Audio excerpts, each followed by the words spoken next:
Capítulo 7. A Colina da Dinamite. Marcado pela experiência de Albany, Martin Luther King procurou um cenário mais adequado para continuar a sua luta. Escolheu Birmingham, na Alabama, que ele considerava a cidade mais segregacionista do país. Lá, negros eram mortos e mutilados com incrível frequência, e a cidade respirava medo e ódio. Certos brancos mais radicais estavam tentando até proibir música negra nas estações de rádio locais. A reputação racista e segregacionista de Birmingham era tão forte que a cidade deixara de ter o seu time na Liga de Beisebol do Sul e a Metropolitan Opera Company não mais incluía Birmingham em sua turnê anual pelo país. A organização local, filiada ao Movimento Cristão do Alabama pelos Direitos Humanos, liderado por um pregador chamado Fred Shuttleworth, um destemido militante pelos direitos civis, que tentava acabar com a discriminação racial em sua cidade desde 1956. Por causa da sua luta em favor dos negros, sua igreja e sua casa haviam sido atacadas. Ele fora surrado e atirado na cadeia 8 vezes.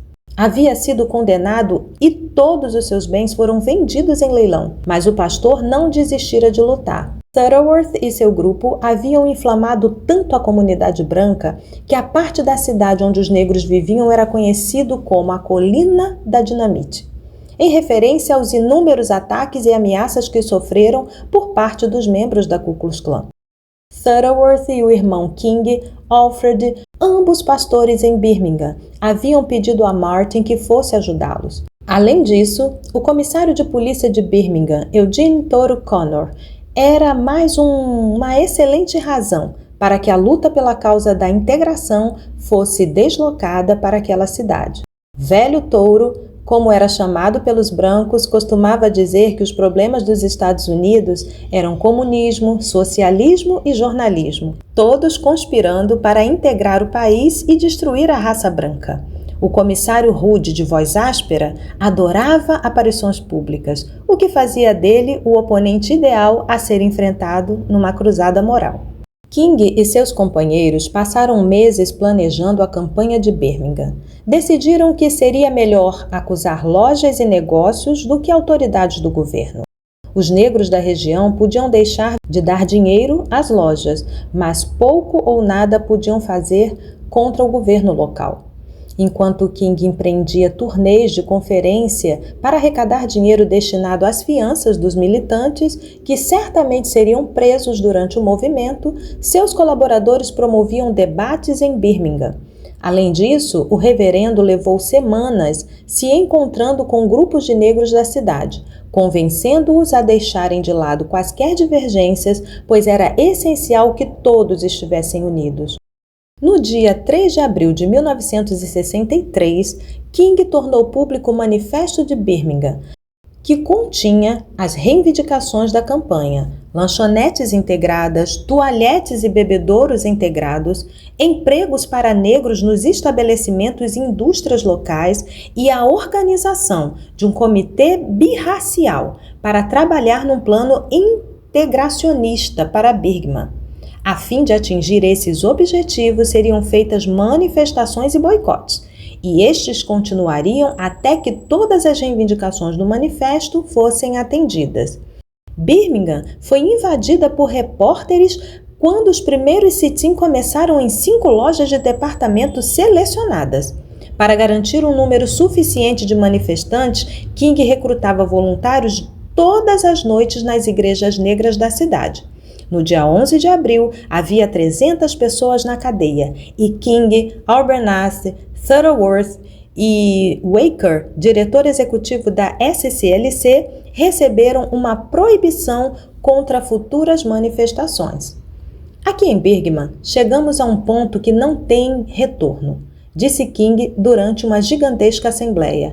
Agora eles saberão que uma proibição não vai nos fazer parar. O reverendo parecia muito mais confiante do que estava. Ele sabia que a SCLC já havia usado todo o dinheiro angariado para as fianças e que, se os líderes do movimento fossem presos, não haveria como soltá-los. Na Sexta-feira Santa, King e Albernath conduziram 50 voluntários em passeata pela cidade, até as barricadas de Touro Connor, onde os manifestantes se ajoelharam para rezar. Em questão de minutos, foram jogados em camburões da polícia e levados à cadeia. King foi colocado na solitária, sem possibilidade de se comunicar com o movimento. Enquanto isso, seu irmão liderava outra passeata de 1.500 pessoas pelas ruas da cidade. Na segunda-feira, os advogados de King informaram-no que Harry Belafonte havia conseguido arrecadar mais $50 mil para a campanha. Agora já era possível libertar os participantes de passeatas que fossem presos. Os advogados também levaram para ele um jornal, no qual fora publicada uma carta aberta assinada por 8 religiosos brancos do Alabama, cristãos e judeus, que pediam para que os negros parassem de fazer manifestações e lutassem na justiça. King resolveu responder com outra carta aberta, cujo rascunho começou a escrever nas margens do próprio jornal e terminou anotando em papel higiênico. A carta de uma cadeia de Birmingham foi publicada no Comitê de Serviços dos Amigos Americanos. O documento era a expressão clássica dos objetivos e da filosofia do movimento pacifista. Esperamos mais de 340 anos por nossos direitos.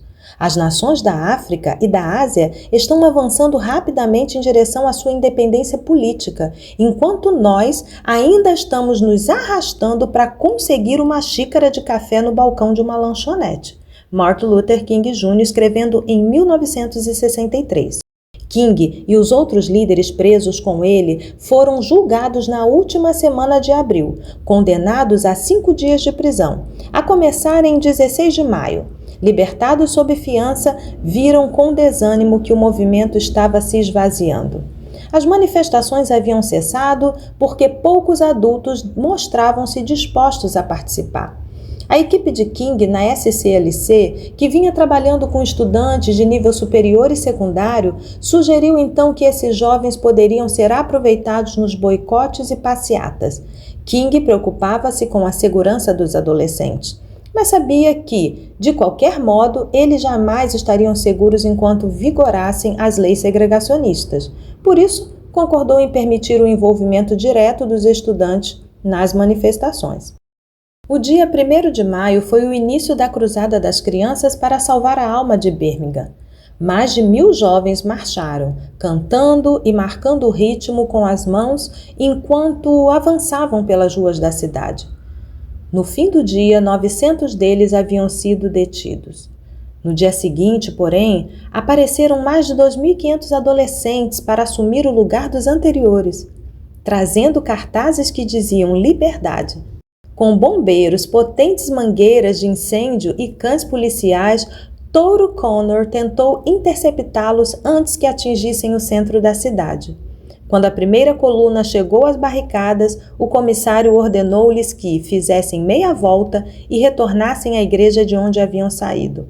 Mas os jovens se recusaram a obedecer. Então Connor gritou: "Eles pediram."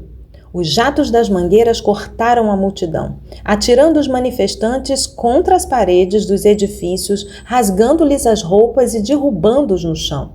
Quando negros que assistiam à passeata começaram a lutar para ajudar os jovens, os cães da polícia foram soltos e muitas pessoas ficaram seriamente feridas.